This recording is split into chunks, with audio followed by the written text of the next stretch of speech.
ये कहानी है रामनगर के गांव की, जो हिमाचल की वादियों के बीच बसा हुआ था। वहाँ ऐसी ठंड पड़ती थी जिसे बर्दाश्त करना हर किसी के बस की बात नहीं थी।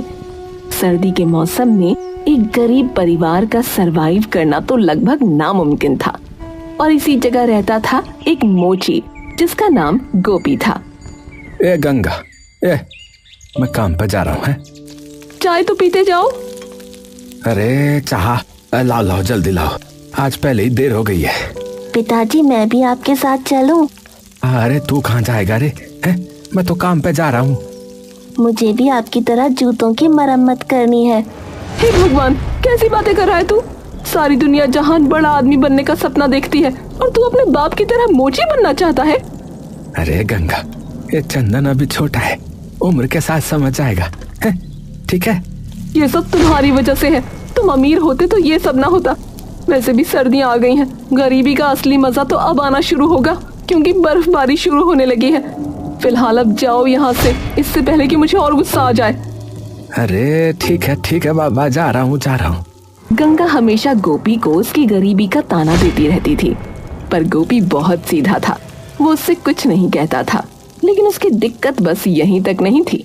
वो जब बाहर निकलता था तो उसके साथ उसकी कथित तौर पर छोटी जाति की वजह से भेदभाव भी होता था। जूते चप्पल की मरम्मत करवा लो भाई साहब। ओ राजू, जूते चप्पल की मरम्मत करवा लो।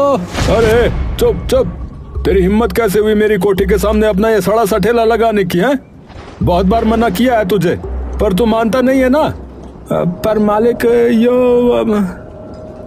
जमींदार ने उसकी एक बात न सुनी और उसका ठेला अपने आदमियों से कहकर छीन लिया।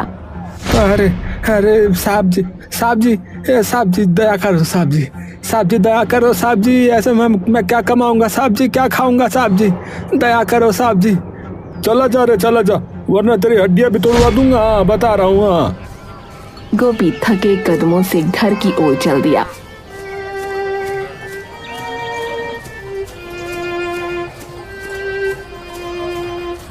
आसमान से रुई जैसी बर्फ धीरे धीरे गिर रही थी।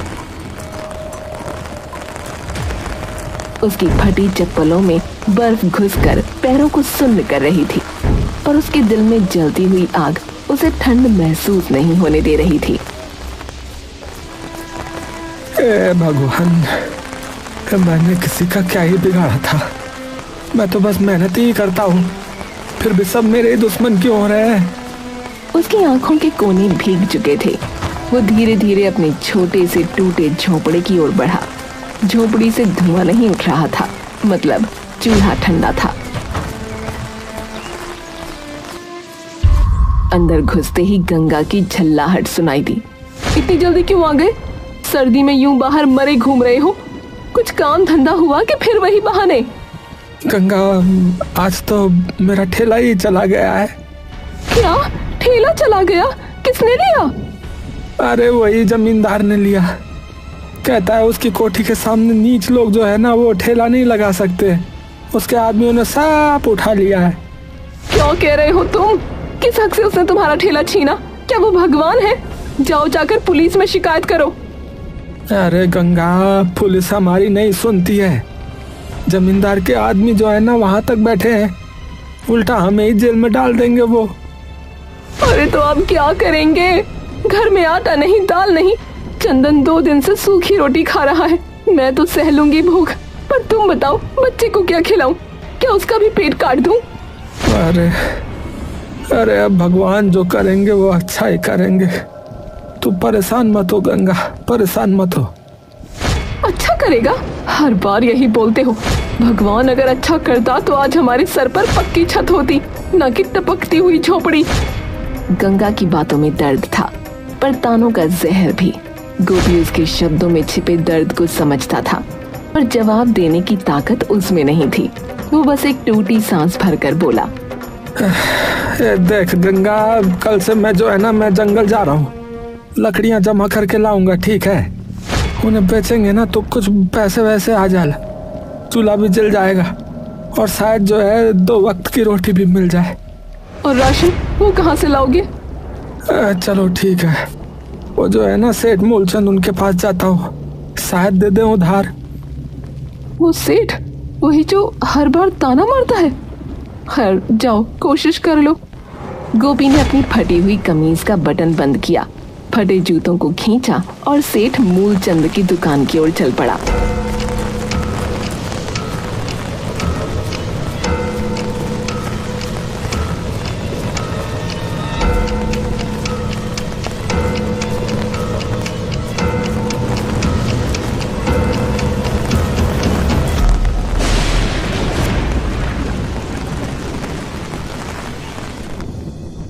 सेठ जी प्रणाम साहब जी।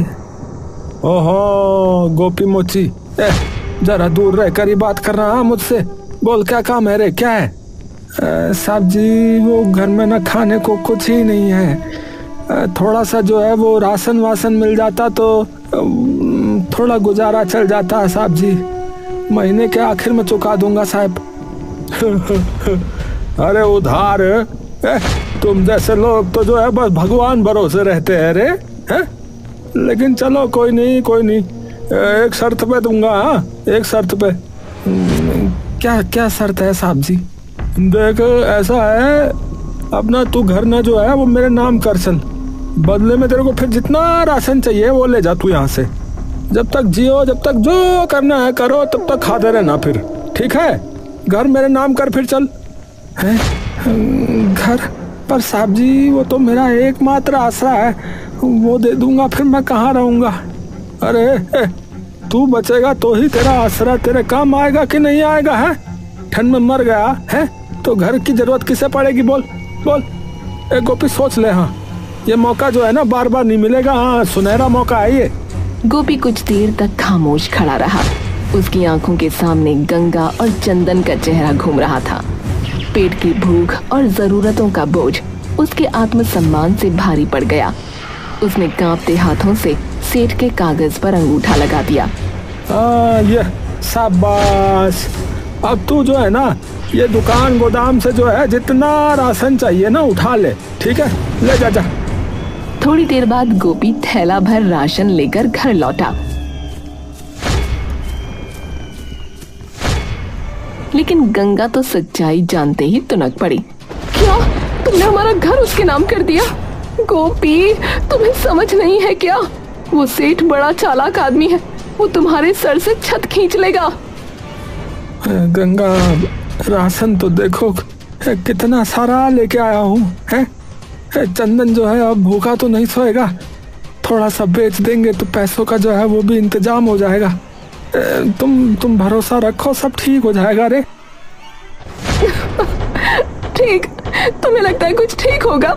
मुझे लगता है ये सेठ हमें बर्बाद कर देगा। अगले कुछ दिन राशन से घर चल गया।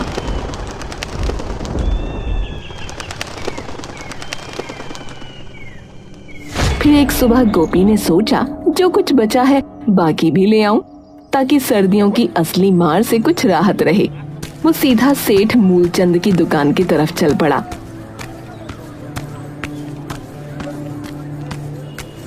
अरे साहब नमस्कार नमस्कार। उस दिन के लिए बहुत आभारी हूँ, आपने राशन दिया। साहब अगर थोड़ा और राशन मिल जाता तो थोड़ा और दया हो जाती, घर में जो है कुछ नहीं बचा है। अरे गोपी आज तो कुछ नहीं है रे मेरे पास। हाँ अरे वो जो ट्रक आ रहा था ना वो रास्ते में कहीं फंस गया बल, बर्फबारी से रास्ते सारे बंद हो रखे। अब जब आएगा तब ले जाना है। अभी जा तू, अभी कुछ नहीं है जा। अरे साहिबो, अरे पर हमारा राशन जो है वो खत्म ही होने वाला है, एक दाना नहीं है घर में खाने के लिए। अब हमें जरूरत है साहब।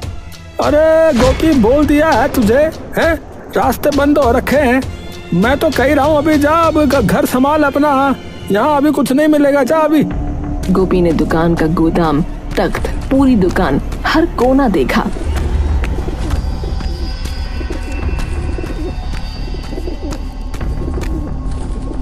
सचमुच राशन कहीं नहीं था। उसकी आंखें झुक गईं। वो उदास और भारी मन से लौट पड़ा।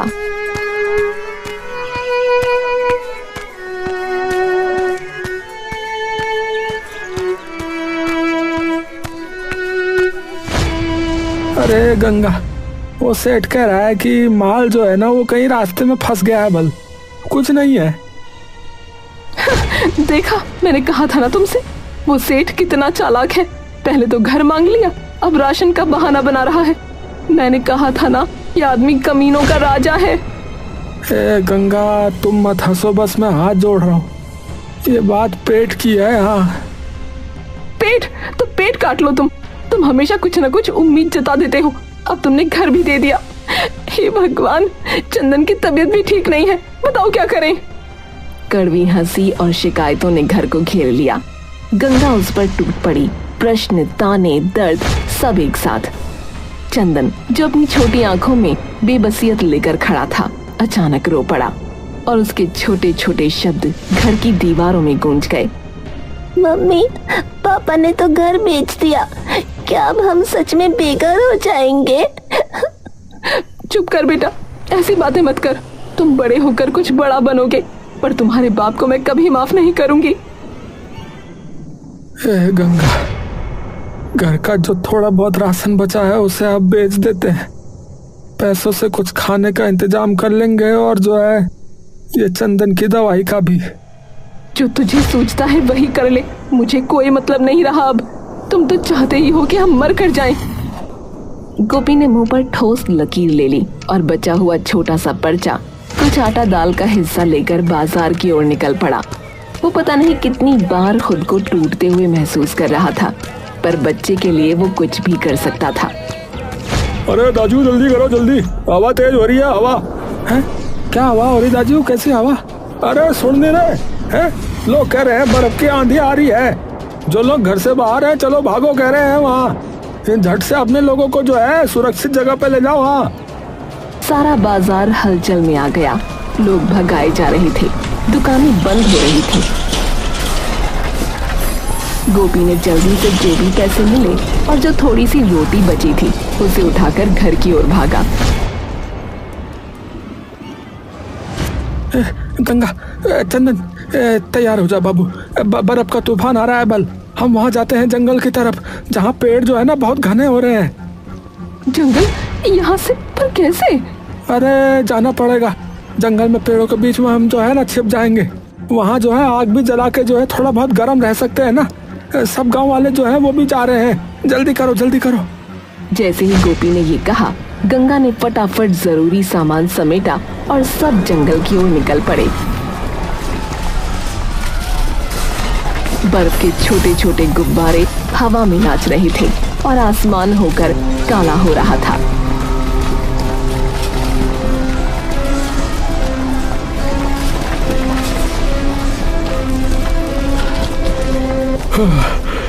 जा, जल्दी चलो रे गोपी। अरे ये पहाड़ की कठिन जिंदगी, बुढ़ापे में सांस चढ़ रही है मेरे को। ओ भगवान, हमारी जिंदगी अचानक ही कितनी नाजुक हो गई। लोगों का छोटा सा काफिला जंगल की ओर बढ़ा। हर किसी के चेहरे पर डर, पर दिल में एक उम्मीद, कहीं तो गर्मी मिल जाएगी। गोपी ने मुड़कर देखा, सब कुछ बर्बाद हो चुका था। वो लोग जंगल में जाकर सो गए।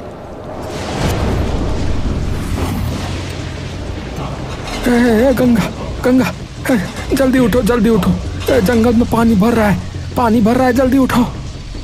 हे भगवान, कहीं सुकून नहीं है, अब क्या करेंगे? अरे जल्दी से फटाफट पेड़ में चढ़ जाओ, जल्दी चढ़ जाओ। मैं भी जो है चंदन को लेकर पेड़ पे आता हूँ, तुम चढ़ो, चढ़ो, चढ़ो। वो लोग पेड़ पर चढ़ गए। गोपी ने देखा कि बचा हुआ जो कुछ भी था, थैला, थोड़ा राशन, कुछ कपड़े, सब पानी के साथ बह चुका है। अब तो पेड़ों पर ही रहना पड़ेगा, जमीन पर लौटना मुमकिन नहीं। ओहो, मैं पेड़ पर जो है ना सही से रहने के लिए कुछ करता हूँ। अच्छा, कुछ करता हूँ मैं। क्या? अरे देखती जा, देखती जा। गोपी ने पेड़ के तने को एक हिस्से को काटकर और जोड़कर एक छोटा सा तख्ता बनाया। उसकी कारीगरी में कुछ खास बात थी। धीरे धीरे उसने एक छोटी सी झोपड़ी का ढांचा तैयार किया जो शाखाओं पर टिकी हुई थी। तुमने ये क्या किया? ये तो कमाल है गोपी।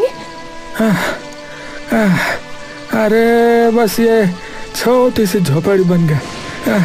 हवा और पानी से बचने के लिए है, पर अभी इसमें एक कमी है रे। ये पाख नहीं है इसके ऊपर, छत जो है ना छत नहीं है। हवा से ये उड़ जाएगा और फिर ठंड हमें जो है ना वो हिला देगी। तो इसको जो है किसी तरह पाख बनाना होगा, ढकना होगा इसे है। और जरा ही देर में झोपड़ी जैसे एक घोंसले में बदल गई। चंदन उसकी कला देखकर ताली बजाने लगा और बाकी लोग भी चकित होकर उसकी तारीफ करने लगे। वाह पापा, आपने तो कमाल कर दिया। मैं बड़ा होकर आपके जैसा बनूंगा। गोपी, तू सच में कारीगर है। अगर तू चाहे तो पूरे गांव के लिए ऐसे घर बना सकता है। तभी सेठ मूलचंद भी पेड़ के पास आया। वो झोपड़ी को देखकर थोड़ी देर खामोशी से खड़ा रहा और फिर बोला, अरे ये घर तो बड़ा अच्छा बना है। ऐसा लग रहा है इस पेड़ पे जो घर है ना वो अब मेरा ही होना चाहिए। अरे साहब, अरे ये आपका घर कैसे हो सकता है? अरे कुछ भी तो मत बोलो। गोपी, मैं कह रहा हूँ ना, अरे जो अंगूठा लगाया था ना कॉन्ट्रैक्ट पे, कागज पे अंगूठा नहीं लगाया था तेरा, उसमें लिखा था हाँ जो तेरा घर होगा वो मेरा घर हो जाएगा। हाँ, तुम्हारा असली घर तो तूफान ने बर्बाद कर दिया ना। कर दिया कि नहीं कर दिया बोल? तो अब यही मेरा घर हुआ नहीं हुआ? हुआ नहीं हुआ बोल? कॉन्ट्रैक्ट के जो है मुताबिक हो रहा है ये। हाँ, ये घर जो है तुझको मुझे देना होगा अब। हाँ। गोपी को आग सी उठी, पर इस बार मोर्चा गंगा ने संभाला। वो बोली, लोभी कहीं के, इस आपदा में भी लोभ नहीं छोड़ता। शर्म आनी चाहिए तुम्हें। क्या तुझ में बिल्कुल इंसानियत नहीं है? अरे शर्म है? गोपी है जिसने करी ना शर्म, उसके फूट गए कर्म, समझा? ये कहेगा बड़े बुजुर्ग हमारे। हाँ हाँ। बहस तेज हो गई। सेठ, अगर तुमने हमारे घर पर नजर डाली तो यहीं पानी में डुबा दूंगी तुमको। अरे हाँ हाँ, और जैसे तुम फिर मैं चुप ही रहूंगा। है, मैं चुप ही रहूंगा। है, चूड़ियाँ नहीं पहनी है मैंने। हाँ, चूड़ियाँ नहीं पहनी है मैंने। चूड़ियाँ पहनी है और वही तेरे सर पर तोड़ूंगी। अरे अरे बस करो भाग्यवान। अरे चुप हो जा, तू चुप हो जा। ठीक है ठीक है ठीक है गोपी, ठीक है। चल, मैं तेरा ये घर नहीं लूंगा। हाँ, नहीं लूंगा, मैं तेरा ये घर नहीं ले रहा। पर फिर तुझे जो है ना मुझे भी ऐसा ही घर बना के देना होगा, समझा? समझ गया ना? यही मेरी शर्त है। हाँ। गोपी ने बिना हिचकिचाए सर हिलाया और जोर से कहा, ठीक है, मैं बना के दे दूंगा। ठीक है, पर एक बात जान लो साहब। हाँ, जो इंसान जो है ना आपदा में भी लोभ नहीं छोड़ता है ना, उससे नीच कोई नहीं है। हाँ, वो आज नहीं तो कल पछताता जरूर है। हाँ, देवता उसे ना छोड़ते नहीं है। हाँ, बता रहा हूँ। गोपी, मुझको ना देवता की धमकी मत देना, बता रहा हूँ। हाँ, ज्ञान मत दे मुझे। चल काम शुरू कर, तेरे जैसे बहुत देखता हूँ मैं। हाँ।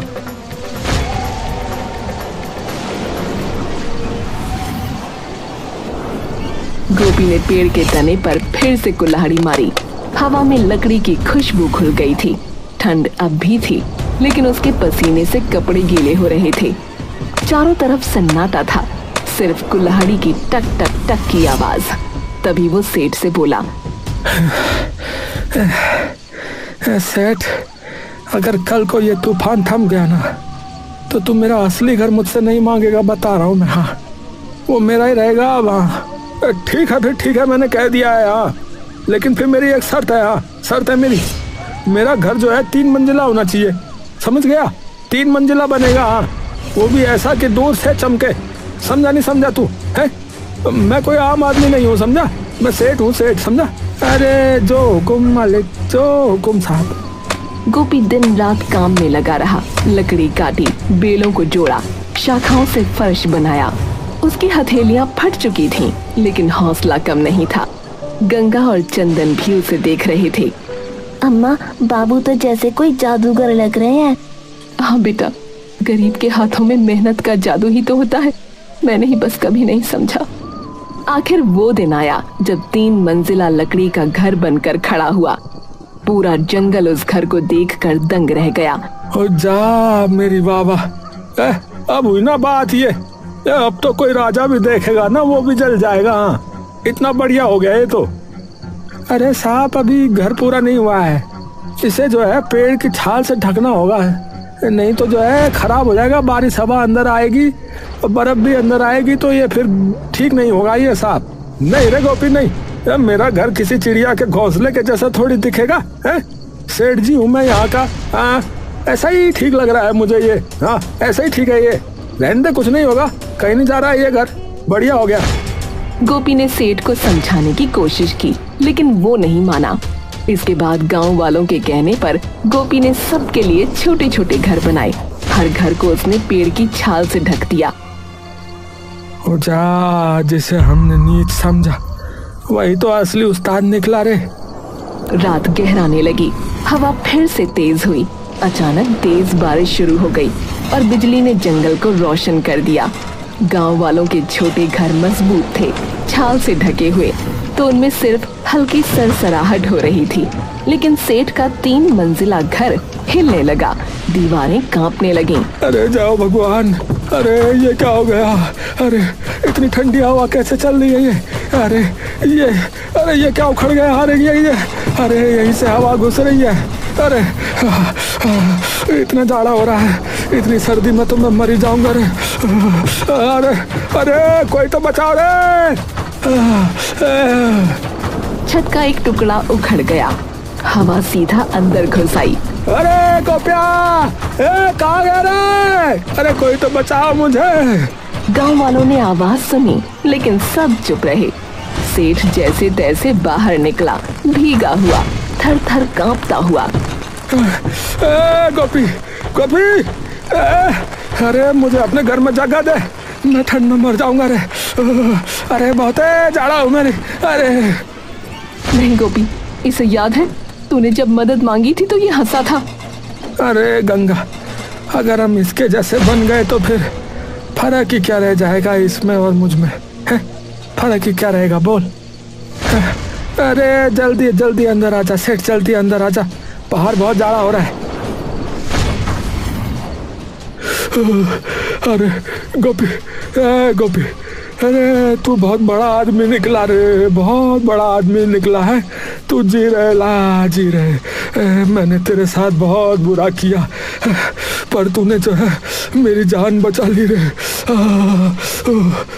अरे देखा गंगा, इसी को कहते हैं भगवान की लीला है। कभी कभी तूफान जो है वो घर को नहीं है बल्कि इंसान को बदलने आते हैं। हाँ समझ गए सेठ जी? हाँ मानते हो ना इस बात को? यही होता है। सेठ की आंखें भर आईं। अब सेठ सुधर चुका था और फिर अगली सुबह से मौसम सुहावना होने लगा और जल्द ही सब अपने गांव वापस लौट गए।